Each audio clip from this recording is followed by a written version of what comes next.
I did not actually think that was going to happen. I just didn't. I did not think Arthur Smith was going to get fired, at least basically as soon as 2024 starts. I don't know if this is the right word for it, but not to be insensitive. I don't know if that's the right word, but point is, what I thought was going to happen was basically what happened to Dan Quinn, where Arthur Smith keeps his job for the 2024 season, even though everyone was saying he should get fired. And then Arthur Smith keeps his job for 2024, and then it doesn't work out, and he gets fired midway or something. That's what I thought was going to happen. But it looks like Arthur Blank has learned from his mistakes. He was like, what happened with Dan Quinn last time was, out of continuity, I thought maybe if I give him one more shot, even though everyone was begging for him to get fired, maybe we can see what works out now that the team's fighting for him and whatnot. And it wasn't working out early on in 2020, and Arthur Blank is like, you know what? I'm not going to do the same thing for Arthur Smith. If it's not working out, it's not working out. That's 3 7-win seasons in a row. And I was totally unaware of the fact that besides 2020, since 2018, the Falcons have only had 7-win seasons. 2018, 7 wins. 2019, 7 wins. And then 2021 through 2023 was 7 wins.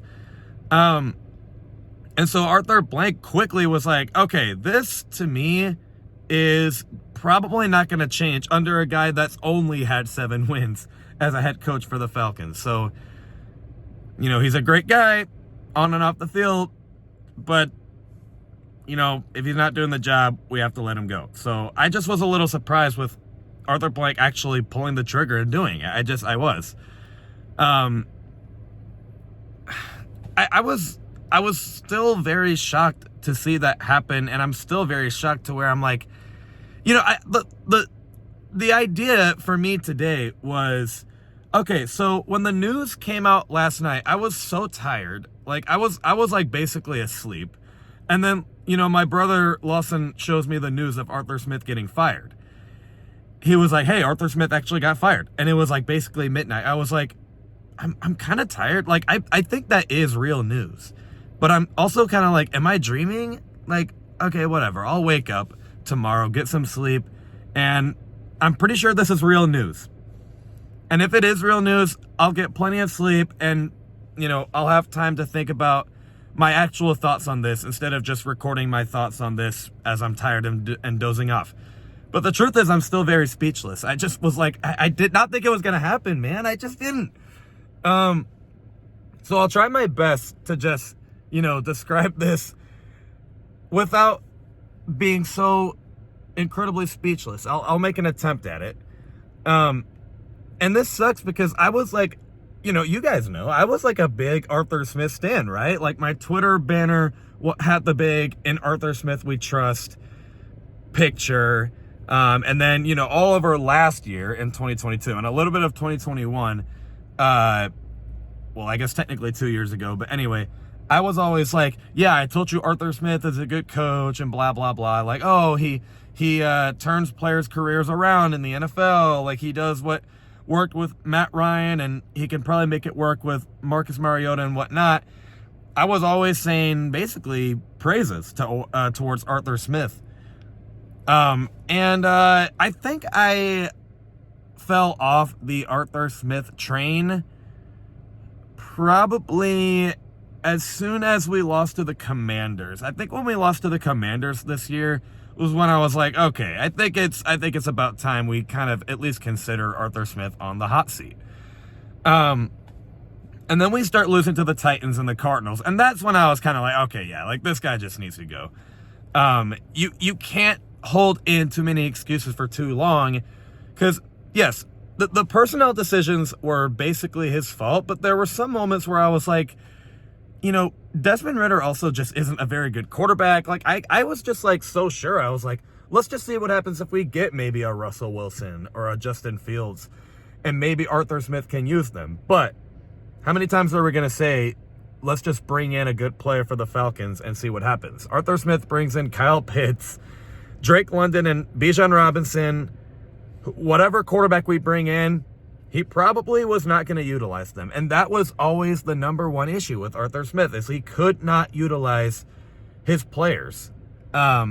He he had some good play calls here and there. Like, you saw it throughout the 2023 season. There were some play calls where you're like, yeah, that's a creative play call. But then there were some play calls against, like, the Packers where we can't just, like, run it at the 1 yard line, or, I don't know, just something. Yeah, I think sometimes Arthur Smith just basically made it harder on himself. So I think, so far he couldn't utilize his players. I think sometimes he made it harder on himself. And then the third thing was, like, I think he was just a little overly confident in himself. Because, the resume that Arthur Smith had was, oh, like, look at what he did with the Titans, where he turns careers around, like with Derrick Henry, Ryan Tannehill, and then with the Falcons, Cordero Patterson, Kyle Pitts in his rookie year got 1,000 yards. As you can see, Arthur Smith can turn players' careers around. Oh, he's this offensive guru. Man, look at that mustache. Like, everyone's going to buy into the mustache because it's just so cool. And, I think there was, I'm not going to fault someone for, like, trying to believe in themselves and, like, try to get a little ego. Like, I appreciate that. But, he goes on the Pat McAfee show, and I think this is just a theory, obviously, but, like, he goes on the Pat McAfee show and has a lot of fun with Pat McAfee, and part of it, I can't fault him, but, like, I think part of it, obviously, is just to get him out there a little more, like, to just kind of get players to be like, yeah, Arthur Smith is so cool, like, look at Arthur Smith on the media with that cool mustache. Like, he's basically trying to recruit players with, like, kind of a badass ego. Anyway, I think it was, I think he was a little full of himself at times. And that's not always a bad thing. Like, I appreciate believing in yourself, but I think, there comes a point where it's like, okay, you can believe in yourself, but you also have to, like, learn from your mistakes. And I just feel like Arthur Smith just couldn't do that. So, yeah, just a little too full of himself. Like, no, Arthur Smith, you cannot work this thing with Desmond Ridder. You have to get a real quarterback in the building. No, Arthur Smith, you cannot, utilize Jonnu Smith all the time. If you got Kyle Pitts at 4th overall, you gotta use him, dude. Like, so many just moments of, like, Arthur, like, come on, like, you're making this so much harder on yourself. And, bringing in, like, oh, Dave Ragone, he's technically offensive coordinator, but I'm the one in charge of offense. Like, no, Arthur, just bring in a great offensive coordinator right next to you, man. So I think it really just came down to, I think he believed in himself a little too much, and then making decisions way too hard, and then the personnel decisions and not utilizing his players was just so frustrating. I obviously still wish him the best. Like, I don't regret pulling for Arthur Smith. I believed in Arthur Smith, and I still think he can be a great offensive coordinator for whatever team lands him. Like, I don't think he's going to be jobless in the NFL, basically, in 2024. I think a team is going to pick him up as an offensive coordinator. I just do. I don't know. Maybe the Dolphins or someone. Maybe the Patriots get Arthur Smith. I don't know. But I don't think Arthur Smith is going to be jobless. I think someone's going to pick him up, which I still think speaks volumes for how I think he can be good. But there just comes a point where it's like he's not doing his job. We have to move on. So where do we go from here, dude? I don't know. I don't know any head coaching candidate other than Ben Johnson for the Falcons. If we get Ben Johnson, great. But if we don't, look, I have no idea. I don't know what head coaching candidates are available right now. The season ended for the Falcons yesterday. Like, there's plenty of time to look through who we need as our head coach. All I know is you definitely get an offensive-minded head coach. Again, get a real quarterback in the building. I don't care if it's through the draft or if it's with Russell Wilson or whatnot. I don't care. Just, you have to get a quarterback. Desmond Ridder basically threw the season away 2 times. Like, one time versus the Panthers, and then the other time was, against the Saints. Like, my guy, like, what throw was that? When you basically had a gimme touchdown. So, Desmond Ridder, you gotta, I don't know if you, like, get rid of Desmond Ridder. I think he can be a backup maybe, but, like, anyway, get a quarterback, spend money on Terry Fontenot's guys.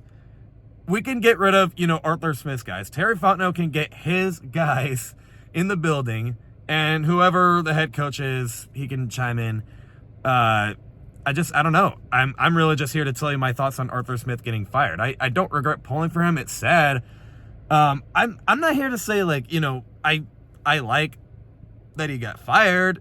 I understand it, and honestly, I agree with it, but I'm not saying I like it, because I liked pulling for Arthur Smith. But I'm just kind of here to tell you my theories on why it didn't work out. I mean, the players lost faith in him, I would think, because of the tweet that Cordero Patterson liked, where, like, it's basically saying that Arthur Smith didn't utilize him. Cordero Patterson liked it. So I'm just kind of like, I guess the locker room didn't believe in him either. I don't know, man. I'm just here to tell you my freaking theories. Don't take my word for it all the time just because I make a video on a Falcons YouTube channel. It's all I'm trying to get at. Anyway, big news, and we'll see where the Falcons go from here. Rise up.